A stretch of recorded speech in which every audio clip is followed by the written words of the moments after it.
느헤미야 2장 1절에서 20절 말씀을 가지고 준비된 지도자가 되어야 합니다. 준비된 지도자가 되어야 합니다라는 제목으로 느헤미야 강의 두 번째 시간 말씀을 전하겠습니다. 여러분, 지난 일주일간 어떻게 지내셨는지요?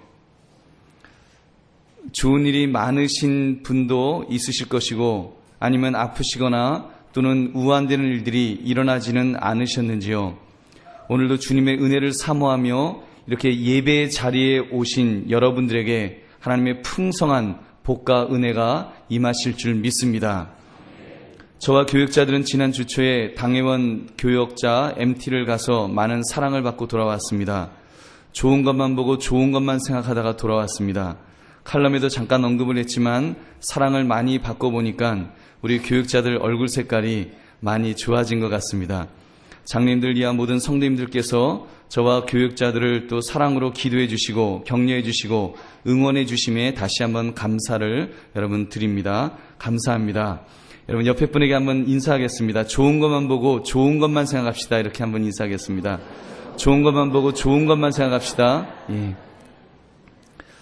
오늘 나누고자 하는 내용은 이렇습니다. 지금 읽은 느헤미야 2장을 보면 느헤미야가 아닥사스다 왕에게 이스라엘의 사정 이야기를 하고 이스라엘로 떠나는 장면을 우리가 보고 있습니다. 이 모습 속에 느헤미야가 준비된 지도자로서 어떠한 준비를 하였는지를 살피면서 함께 은혜를 나눌 수 있기를 바랍니다. 나눌 내용은 크게 세 가지입니다. 첫째, 기도로 준비했다는 것입니다. 둘째, 현장 파악을 하며 준비했다는 것입니다. 셋째, 다른 사람에게 솔선수범하며 준비했음을 볼 수 있습니다. 우리는 오늘 이 느헤미야를 통해서 우리도 준비된 지도자가 되기 위해 어떻게 기도로 준비하며 어떻게 현장 파악을 하며 준비하며 어떻게 솔선수범하며 준비하는지를 살피면서 은혜를 나누시는 저와 여러분이 되시기를 바랍니다. 첫 번째, 기도로 준비해야 합니다. 기도로 준비해야 합니다. 먼저 이 사건이 언제부터 시작되었는가를 달력을 우리가 잠깐 살펴보겠습니다. 오늘 본문은 2장 1절에 시작되는데 아닥사스다 왕 20년 니산월이라고 니산월을 말합니다. 이 느헤미야가 예루살렘 성 재건에 대해 처음 부담감을 가졌던 때가 그슬르월이라고 말했습니다. 양력으로 11월 또는 12월인데 지금이 니산월이니까 양력으로는 3월 또는 4월 정도가 됩니다. 그럼 몇 개월이 지났습니까? 한 3개월에서 한 4개월 정도, 이 정도 처음 부담감을 가질 때부터 오늘 단판을 짓는 이 시점까지 한 3, 4개월이라는 시간이 흐른 것입니다.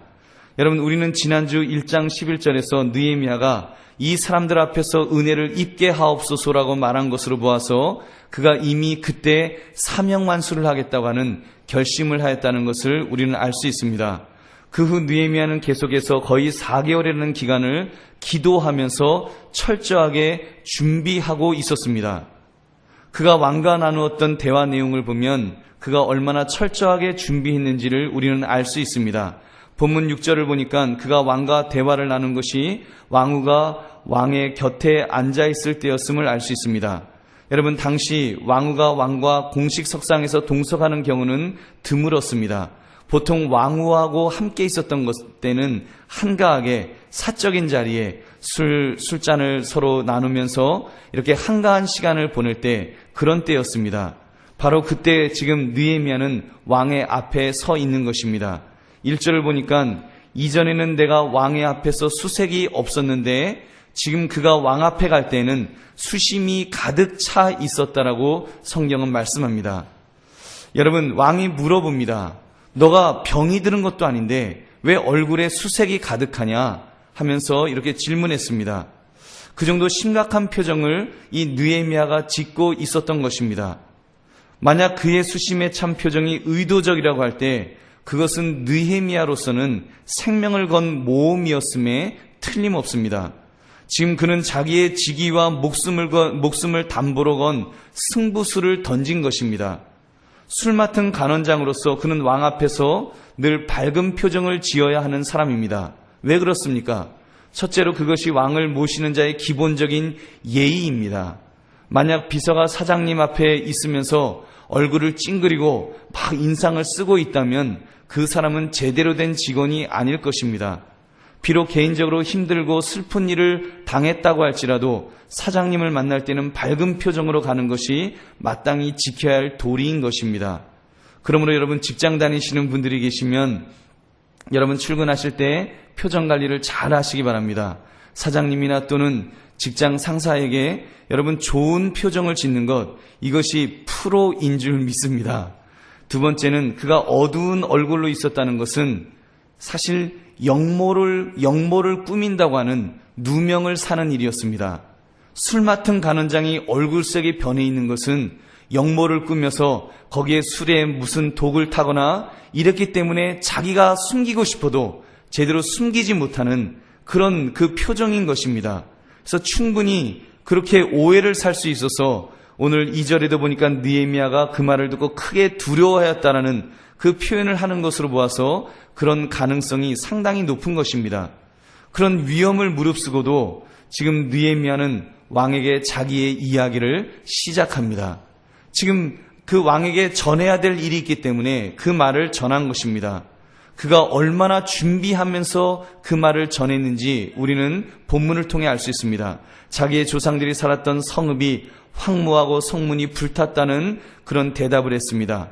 그가 예루살렘 성을 거론하면서 조상들이 살았던 성읍이라고 말합니다. 절대로 그의 입에서 예루살렘 성이라는 말을 하지 않습니다. 왜 그랬을까요?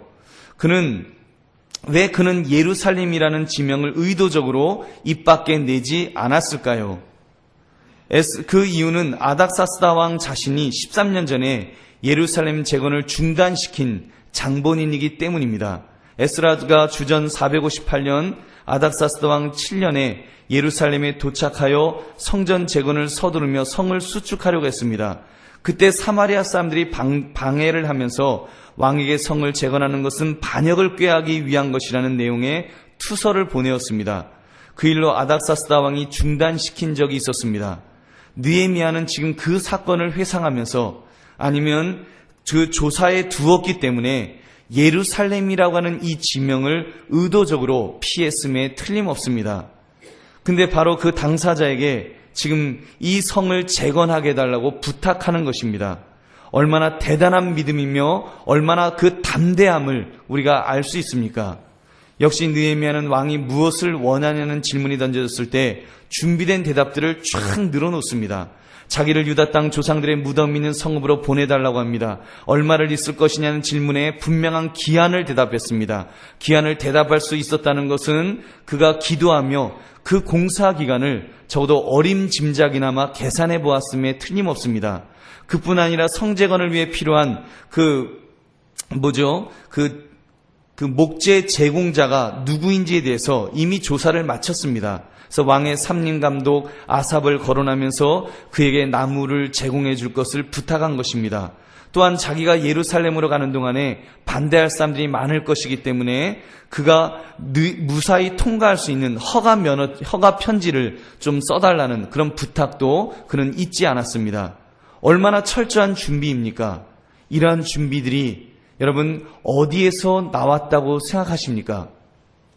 우리는 이 준비하는 지도자의 모습을 기도하는 모습에서 발견하기를 바랍니다.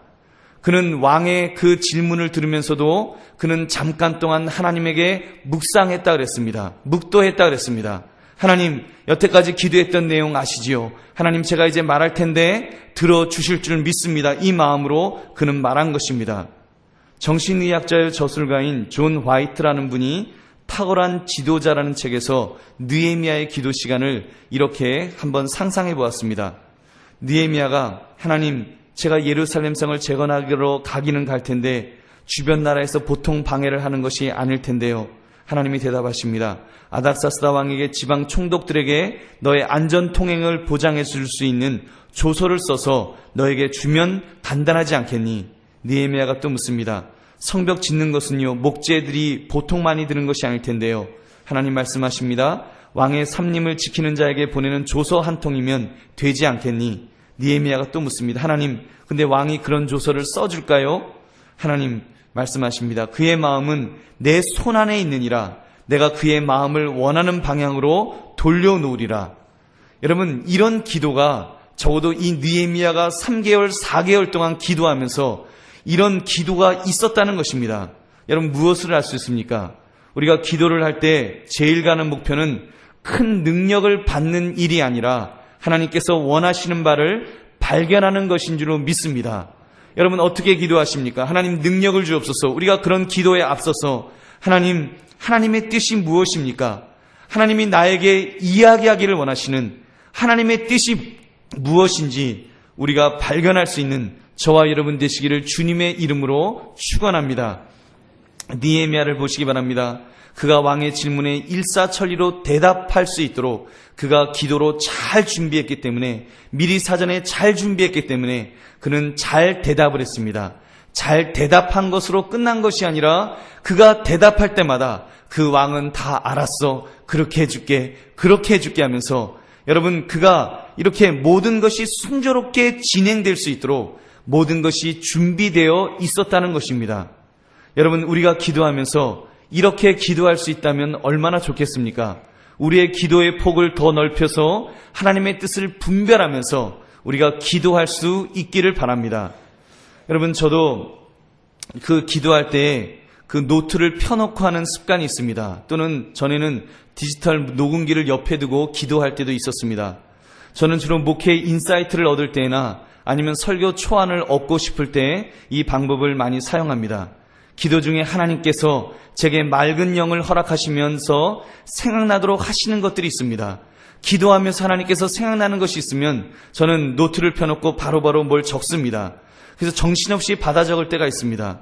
제가 가끔 기도하다가 뭘 적고 있으면, 아니, 목사님이 기도 안 하고 뭘 하나, 제정신 정신 나갔나, 그렇게 생각하지 마시고 뭘 하나님이 응답하셔서 적고 있는구나, 이렇게 생각하시기 바랍니다.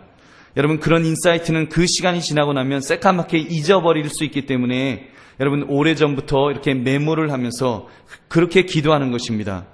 여러분, 어떤 일을 계획하실 때 여러분 어떻게 하십니까? 계획하시는데 내 머릿속에서만 무엇을 짜내려고 머리털 빠지도록 고민하면서 그렇게 계획하고 계시지는 혹시 않으신지요? 여러분, 기도하시면서 한번 메모해 보시기 바랍니다. 하나님 앞에 그 문제를 가지고 기도하시면서 여러분, 하나님께서 기도하는 중에 여러분 떠오르는 생각들이 있을 것입니다. 하나님 앞에 깊이 기도하면서, 하나님, 내게 이러이러한 문제가 있습니다. 내게 이러한 일들이 있습니다. 주님, 이 일을 어떻게 하면 좋을까요? 라고 할 때 하나님께서 기도하는 중에 머릿속에 주시는 생각들이 있습니다. 그것도 아주 이런 생각을 주시는구나, 깜짝깜짝 놀랄 만한 놀라운 것들을 주십니다. 그때 여러분, 기도 끝나고 나면 잊어버립니다. 그러니까 눈 뜨시고 그때는 이렇게 쓰시면서 하나님 앞에 기도하는 마음으로, 하나님, 이런 말씀을 저에게 주셨나요? 하나님, 이 말씀 제가 꼭 기억할게요 하면서 여러분 쓰십시오. 그렇게 써놓으신 그 메모들이 여러분 하나님의 그런 뜻을 분별하는데 좋은 자료들이 될 줄로 믿습니다. 그렇게 준비하는 마음으로 기도드리면 하나님께서 답을 알려주실 것입니다. 미처 내가 생각하지 못했던 부분까지도, 세밀한 부분까지도, 기가 막힌 부분까지도 알려주실 줄 믿습니다. 그러므로 기도로 철저하게 준비할 수 있는 저와 여러분 되시기를 주님의 이름으로 축원합니다. 두 번째, 현장 파악을 하며 준비해야 합니다. 느헤미야는 지금 그곳에 총독으로 부임해 가는 것입니다. 마음에 무엇을 품고 갔을까요? 예루살렘 성에 대한 부담감을 품고, 다른 말로 하면 사명감을 가지고 가는 것입니다. 더구나 잘 준비하여 가고 있습니다. 그렇다면 보통 사람 같으면 어떻게 하겠습니까? 그냥 가자마자 이리 오너라 그러면서, 내가 조국을 지금 구하기 위해서 내가 왔노라, 내가 이제 구하겠노라, 걱정하지 마라, 나를 따르라, 이렇게 경솔하게 말하기가 쉽지 않겠습니까? 근데 11절 12절을 보니까 느헤미야는 그러지 않았습니다. 내가 예루살렘에 이르러 머무른 지 사흘 만에 내 하나님께서 예루살렘을 위해 무엇을 할 것인지 내 마음에 주신 것을 내가 아무에게도 말하지 아니하고 밤에 일어나 몇몇 사람과 함께 나갈새 내가 탄 짐승 외에는 다른 짐승이 없더라. 그러는 골짜기 문으로 나가서 북문에 이르는 동안에 보니 성벽이 다 무너졌고 성문은 불탄 것을 보게 됩니다. 심지어 샘문과 왕의 못에 이르러는 자기가 탄 짐승이 지나갈 수 없을 정도로 그 길이 훼손되고 작아진 것을 보게 됩니다. 그러나 그는 아무 말도 하지 않았습니다. 사람들은 총독이 왔으니까 뭔가 변화가 있겠지 잔뜩 기대했을 것입니다. 그러므로 느헤미야가 내가 이제 성을 재건하겠다 이 말 한마디면 사람들이 아주 뜨거운 마음으로 동참했을 것입니다. 근데 느헤미야는 침묵했습니다. 왜 아무 말도 하지 않았겠습니까? 그것은 성이 얼마나 부서졌는지, 그 성이 규모는 어느 정도인지 눈으로 확인하면서 현장을 다시 한번 파악하기 위함인 것입니다. 그에게는 계산할 시간이, 계획할 시간이 필요했던 것입니다. 무엇을 어떻게 시작할지, 얼마나 준비할지 계획을 세우기 위해서 현장 파악을 충분히 한 것인 줄로 믿습니다. 여러분, 이것이 기도하는 지도자가 가지는 지혜의 모습입니다. 무슨 지혜입니까? 현장을 파악하는 지혜, 현실을 파악하며 미래를 예측하는 지혜인 줄 믿습니다. 여러분, 미국에서 제가 아는 교회가 건축을 했습니다. 처음 시작할 때 500만 불, 한 50억짜리 건물을 지으려고 시작했습니다. 근데 건축비가 점점 많아져서 150억짜리 건물을 짓게 되었다는 것입니다. 그 일로 인해서 성도들이 너무 지치고 힘들어서 교회를 떠나가게 되고 또 교회가 건축으로 인해서 크게 시험이 드는 것을 보았습니다. 여러분, 믿음으로 하는 것도 좋지만 그 정도로 건축 예산이 틀려진 것은 50억 예산했다가 150억짜리 지은 것은 지혜로운 태도는 아니라고 생각합니다. 여러분, 예수님께서 이렇게 말씀하셨습니다. 누가복음 14장 28절부터 30절에서 너희 중에 누가 망대를 세우고자 할진대 자기의 가진 것이 준공하기까지에 족할는지 먼저 앉아 그 비용을 계산하지 아니하겠느냐. 그렇게 아니하여 그 기초만 쌓고 능히 이루지 못하면 보는 자가 다 비웃어 이르되 이 사람이 공사를 시작하고 능히 이루지 못하였다 하리라. 여러분, 이렇게 말씀하셨습니다. 현장을 파악하는 지혜, 150억짜리 공사가 잘못된 것이 아니라 50억짜리 계획분이 못했다가 150억까지 갔다고 하는 것은 제대로 계획하지 못했다는 것입니다. 여러분, 그러므로 우리는 현장을 파악하는 지혜, 현실을 파악할 줄 알 때 미래까지 예측하게 될 줄로 믿습니다.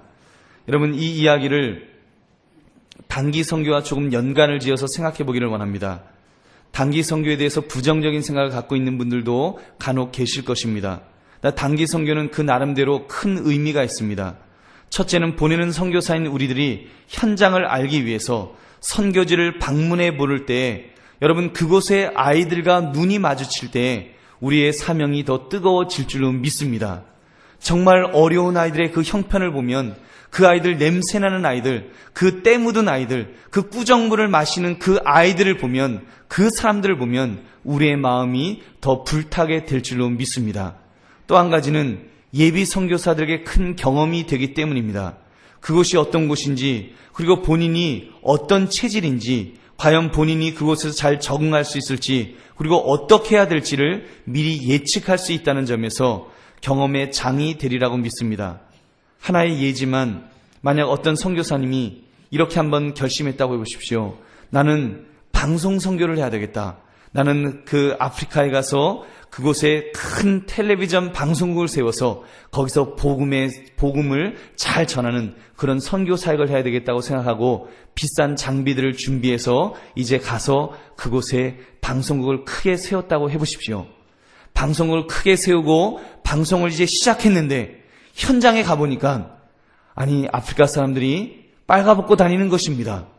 텔레비전은커녕 라디오도 없고 전기도 들어오지 않는 것입니다. 여러분, 그렇다면 여러분, 그 사람이 큰 방송국을 세운 것이 무슨 소용이 있겠습니까?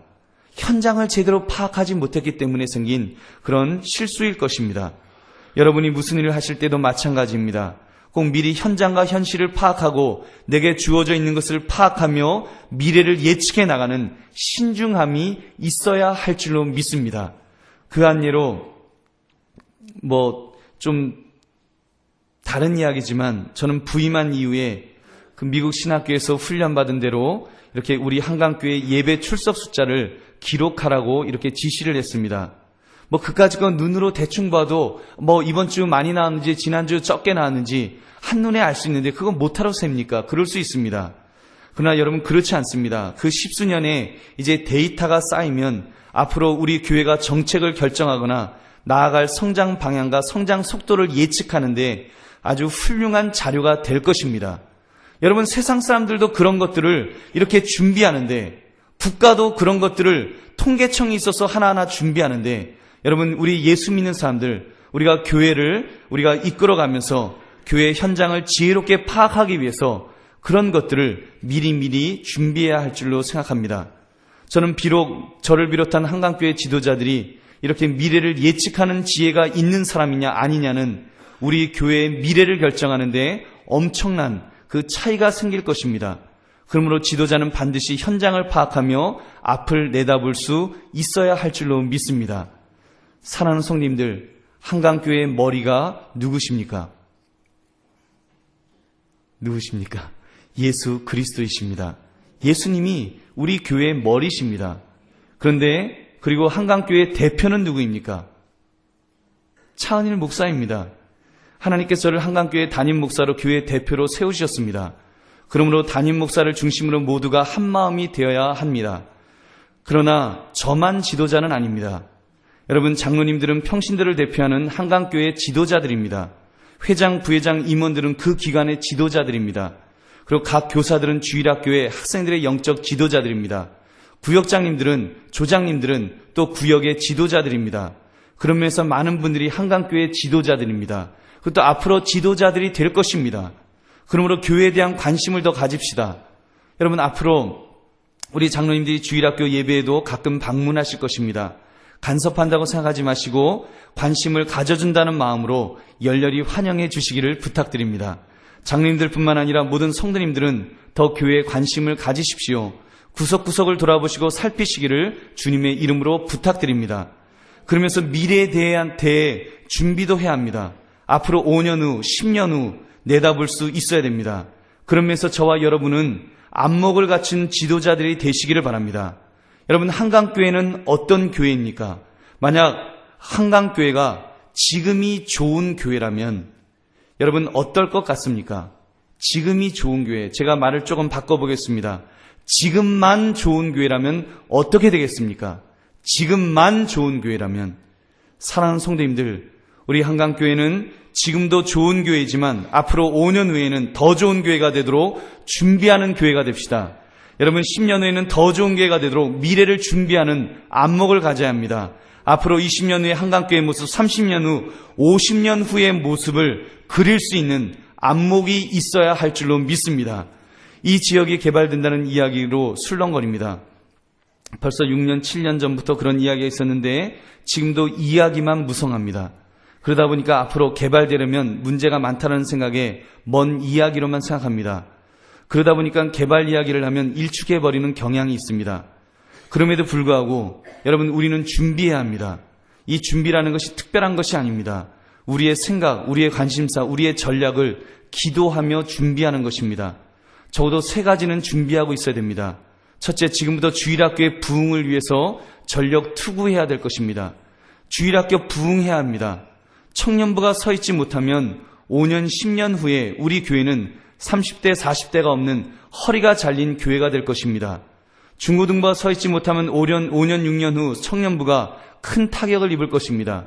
유년부, 초등부가 제대로 서 있지 못하면 중고등부가 5년, 6년 후에는 큰 타격을 입습니다.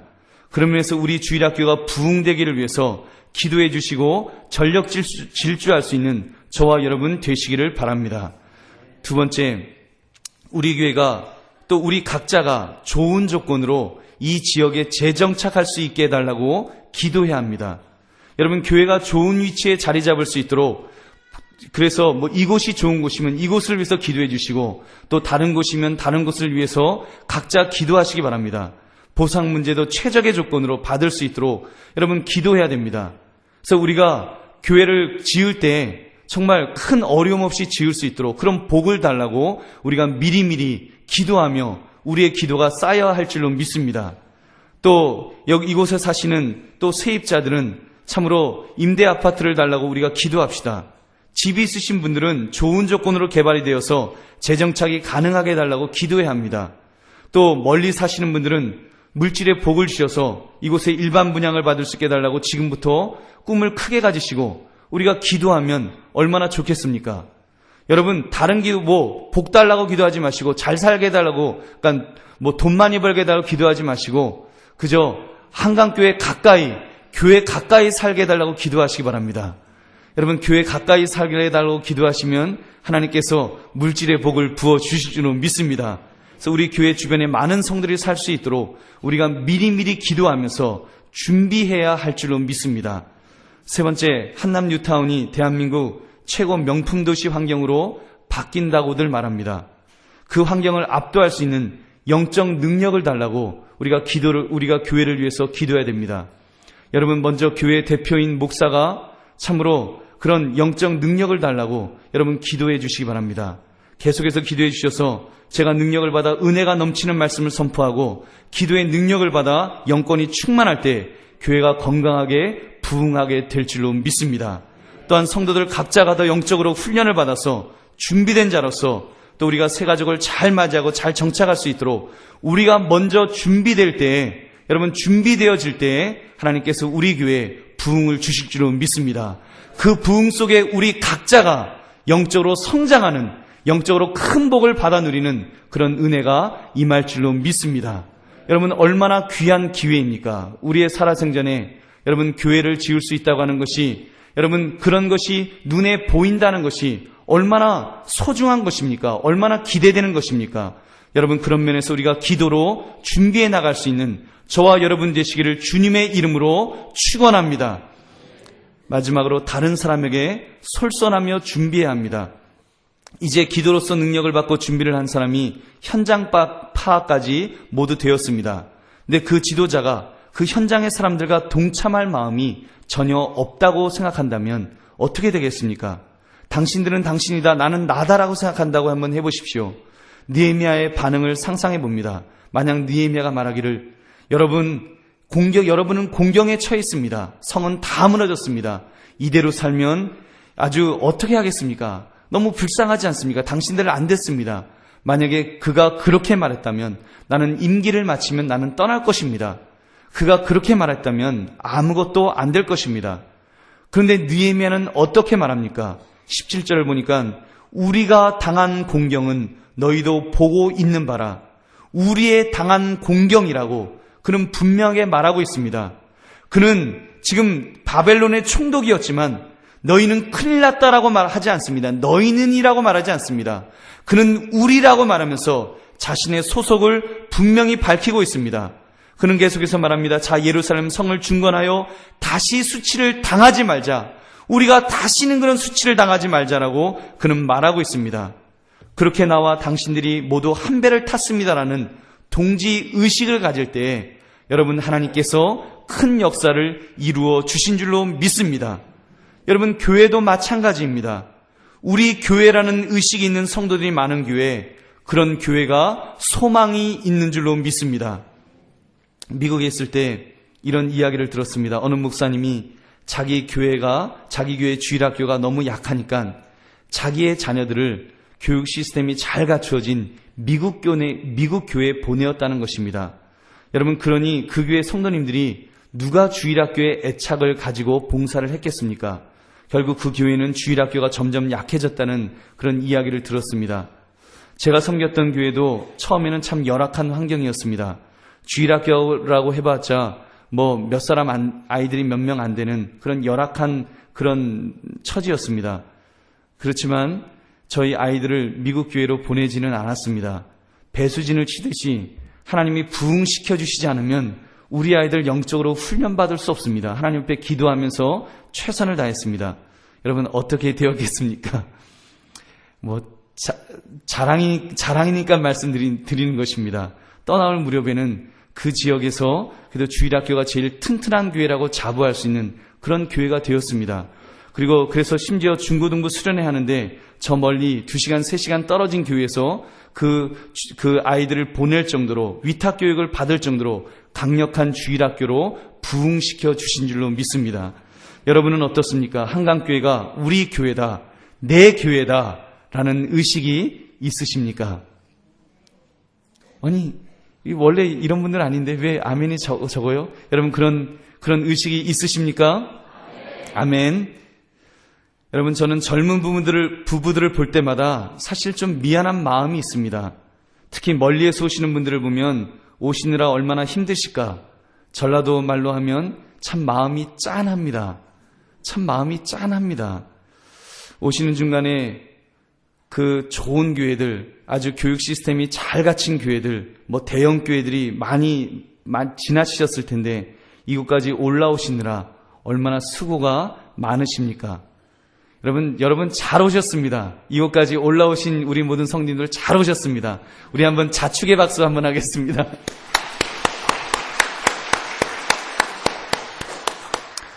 여러분, 사실 여러분들이라고 내 자식 좋은 교회에서 교육 시스템 잘 갖추어진 곳에서 그런 교회에 보내고 싶은 욕심이 왜 없으시겠습니까? 여러분, 그런데도 오셨습니다. 왜요? 왜 오셨습니까? 내 교회이기 때문인 줄로 믿습니다. 우리 할아버지 할머니가 다니셨고 우리 아버지 어머니가 다니시는 교회, 그리고 우리 한강인, 내가 한광인이라고 하는, 내가 한강교회 사람, 한광인이라고 하는 자부심이 있기 때문에 여러분 자녀까지 데리고 오신 줄로 믿습니다. 여러분, 그렇습니다. 내가 한강인이라는 자부심을 가진 성도들이 많은 교회, 한강교회는 소망이 있는 줄로 믿습니다. 이번에 우리 MT에서도 그런 대화를 나누는데 그 대화 중에 우리 전도사님들은 외부에서 오셨잖아요. 그분들이 이렇게 보시면서 느끼는 그 소감 중에 하나가 이 이야기입니다. 한강교회 성도들은 한강인이라고 하는 이 자부심이 대단하다. 그 애착이 대단하다. 아주 그 자부심이 정말 대단하다고 하는 그런 칭찬을 하는 이야기를 들었습니다. 여러분, 그것이 우리 한강교회의 소망인 줄 믿으시기 바랍니다. 여러분의 자녀가 비록 교육적으로 연약한 환경에 있다고 할지라도 여러분이 우리 교회에 대한 애착과 헌신을 가지실 때 하나님께서 다른 면에서 더 큰 복을 부어주실 줄로 믿습니다. 여러분의 자녀들을 책임져 주실 줄은 믿습니다. 여러분의 헌신하는 마음, 작은 교회를 또는 여러분 더 좋은 시스템의 유혹이 있지만 그럼에도 불구하고 내 교회를 지키겠다고 하는 헌신하는 마음을 보면서 여러분의 자녀가 더 잘 훈련될 줄로 믿습니다. 여러분, 분명히 있습니다. 어떤 분들은요, 여러분 그럽니다. 다 큰 교회, 대형 교회 가는 것 아니지 않습니까? 어떤 분들은 아주 작은 개척교회를 갑니다. 어떤 분들은 중간교회를 갑니다. 어떤 분들은 큰 교회를 갑니다. 여러분, 근데요, 저는 큰 교회, 시스템이 다 갖추어진 교회, 그 교회만이 장점이 있다고 생각하지 않습니다. 여러분, 어느 정도 시스템이 있는 교회, 또 때로는 개척교회를 가시는 분들은 그분 나름대로의 그 장점들이 있습니다. 하나님께서 쓰시는 것이 다릅니다. 여러분, 정말 헌신된 일꾼으로 쓰시는데 내가 정말 주역의 일을 감당하겠다, 내가 중대한 일을 감당하겠다, 주도적으로 일을 하겠다, 그런 사람은 여러분 일거리 있는 곳에서 일하게 될 줄로 믿습니다. 그러면서 여러분, 우리가 하나님께서 정말 나를 한강교회에 보내주셨을 때 여러분, 우리 한강교회에서 해야 될 일들이 많이 있습니다. 많은 일꾼들이 필요합니다. 많은 자리들이 있습니다. 해야 되는데도 일꾼이 부족해서 하지 못하는 부분들도 있습니다. 그래서 지금 시작하는 것들도 있습니다. 여러분, 우리가 참으로 내 교회라고 하는 이 자부심을 가지고 또 하나님께서 참으로 나를 이곳에 보내시고 또 우리 부모님들을 이곳에 보내주셔서 이 교회를 세우셨다고 하는, 우리 교회를 세우셨다고 하는 이 자부심을 가지면서 우리가 애써서 헌신할 수 있는 저와 여러분 되시기를 주님의 이름으로 축원합니다. 그래서 우리 한강교회가 앞으로 우리 주일학교가, 우리 한강교회가 대한민국 최고의 교회가 될 날이 멀지 않은 줄로 믿습니다.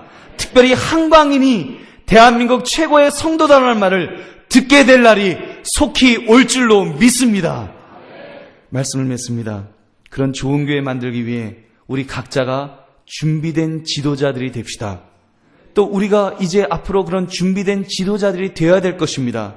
기도로 준비합시다. 현장을 파악하며 준비합시다. 그리고 솔선수범하는 자세로 준비합시다. 그런 준비된 지도자들을 통해서 우리 한강교회가 대한민국에서 가장 건강하게 부흥하는 교회로 우뚝 서게 될 날이 올 줄로 믿습니다. 또 그 일에 저와 여러분이 쓰임받을 때, 또 쓰임받기 위해서 내 삶을 헌신할 때, 내 자신을 참으로 희생하면서 우리가 헌신하며 나아갈 때 여러분의 가정 위에, 그리고 자녀들 위에 영적인 복과 물질의 복과 건강의 복과 학업과 직장과 전공과 장래에 풍성한 복을 부어 주실 줄로 믿습니다. 그런 은혜 받으시는 저와 여러분 되시기를 주님의 이름으로 축원합니다. 우리 함께 기도하겠습니다. 여러분,